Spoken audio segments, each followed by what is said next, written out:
On this cafe, we're going to talk about a famous person who was famous as a child as well as an adult, Shirley Temple Black. We're also going to talk about a famous military song called Taps. And as always, we'll answer a few of your questions as well. Let's get started.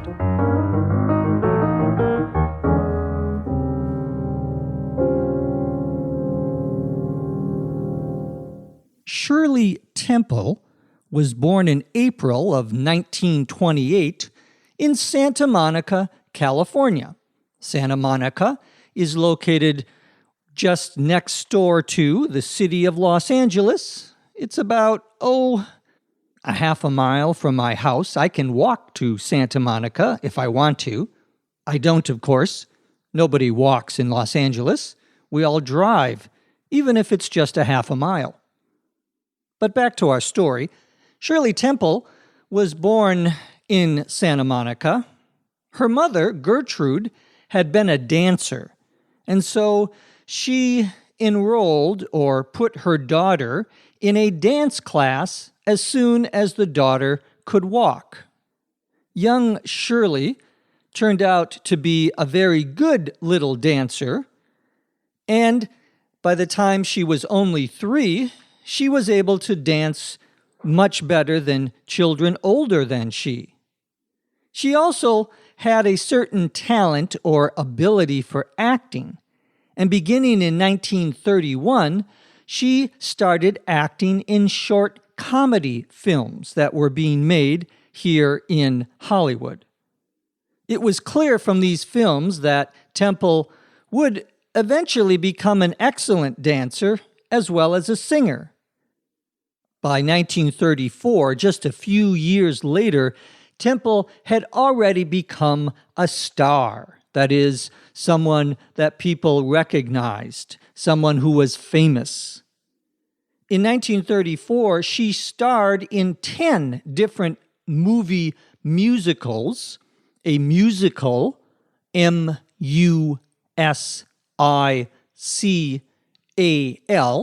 is a performance, like a play, in which the actors sing as well as act. They sing and dance, typically, as well as act. Musicals had been popular in American culture in the theater and became popular as movies as well.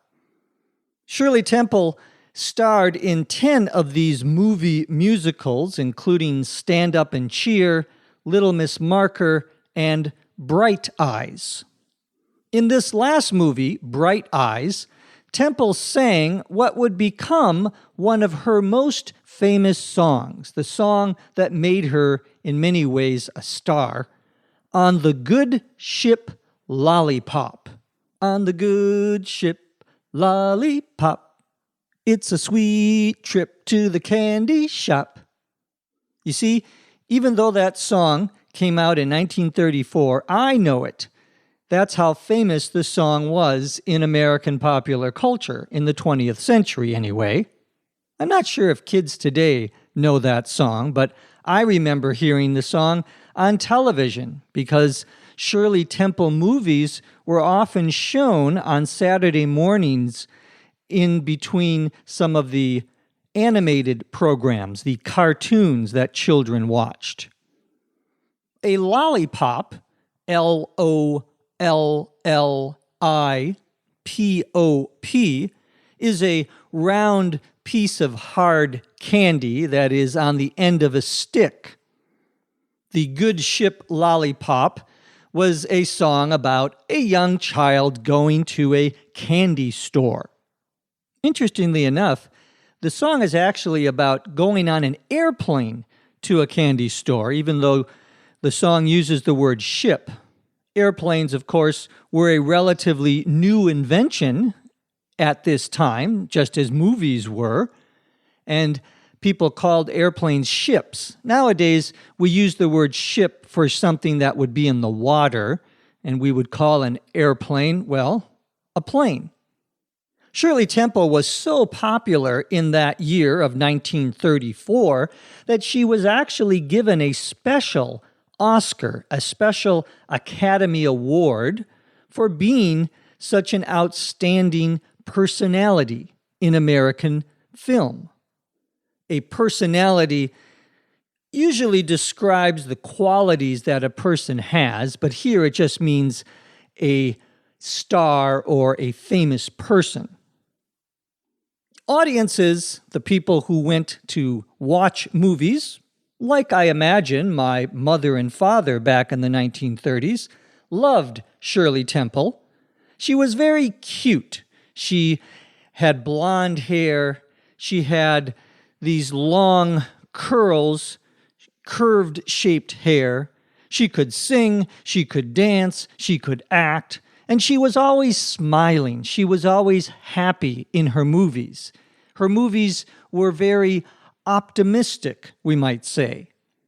Optimistic, O-P-T-I-M-I-S-T-I-C,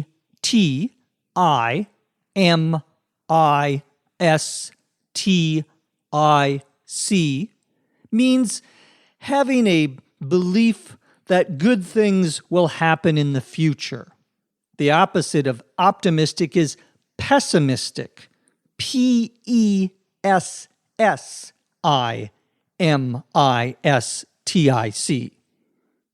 Now, you have to remember that in the 1930s, the U.S., as indeed much of the world, was going through the Great Depression, a time of economic problems.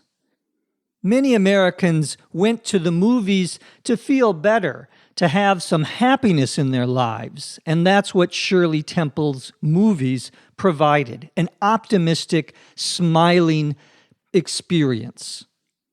Over the next 6 years, from 1934 to 1940, Shirley Temple continued to make movies, and she quickly became one of the most popular actresses in Hollywood.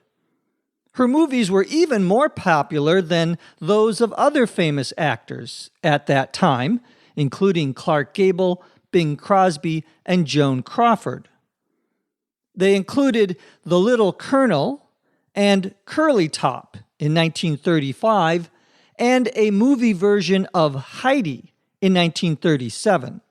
People loved Shirley Temple because she was a cute, talented, that is, someone with a lot of abilities, person.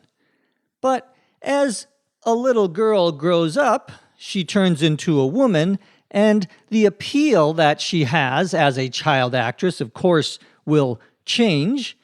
And unfortunately for Shirley Temple, that's what happened. As she grew older, especially in the 1940s, her movies became less popular. And by 1950, she had basically retired from acting, from being an actress in the movies. To retire, R-E-T-I-R-E, means to stop working in a certain kind of job.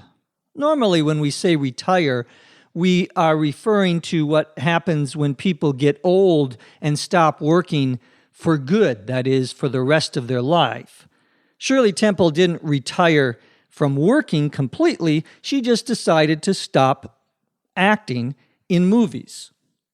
She, of course, continued with her own life. She married a businessman by the name of Charles Black. Temple had actually been married once before, and in a previous marriage had a daughter. Temple and Black were married and stayed married until his death in 2005. Together, Temple and Black had a son and a daughter. So Shirley Temple Black in total had 3 children, if you're keeping count. That is, if you're counting her children as you're listening. Though I'm not sure why you would. Temple returned to Hollywood one more time in the late 1950s, and she starred in 2 television shows. The first one was called Shirley Temple's Storybook, and that was on television for 2 years. The second show, The Shirley Temple Show, was on in 1960. However, neither show was very popular. People remembered Shirley Temple as this cute little girl, and they didn't want to see her as a grown woman. After leaving Hollywood for good in 1960, Temple became involved in international politics, which seems like a very strange thing for a young child actress to grow up and do. But that's what interested Shirley Temple Black. She was an intelligent person, and she got involved and interested in international affairs, things that go on between nations, between different countries. Temple decided to run for office in 1967. To run for office means to try to get elected to a political position. In this case, she tried to become a representative in Congress from California, but she lost that election. Nevertheless, she continued to be active in politics. She was a representative of the United States to the United Nations in 1969 and 1970. And in 1974, she was appointed ambassador from the United States to the African nation of Ghana.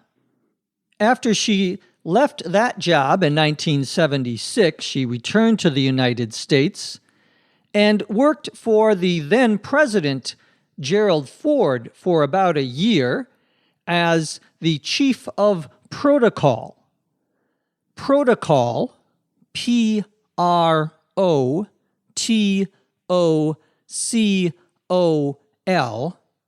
describes a system or set of rules about what is the correct way to behave or to act in a certain situation.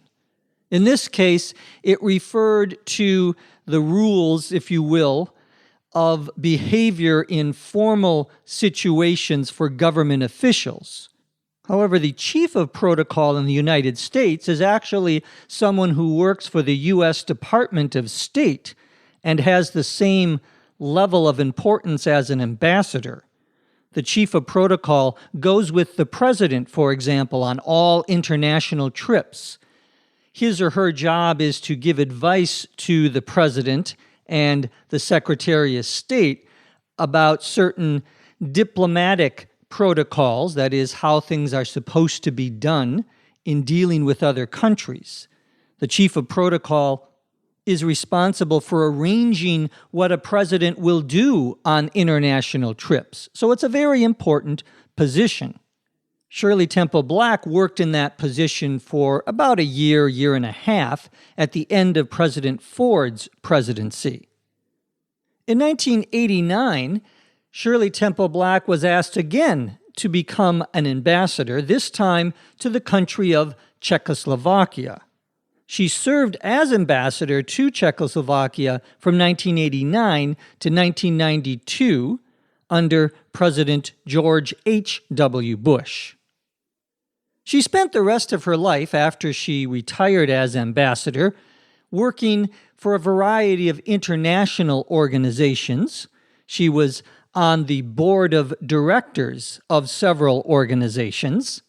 A board of directors is basically a group of people who oversee and give advice to a large company or organization.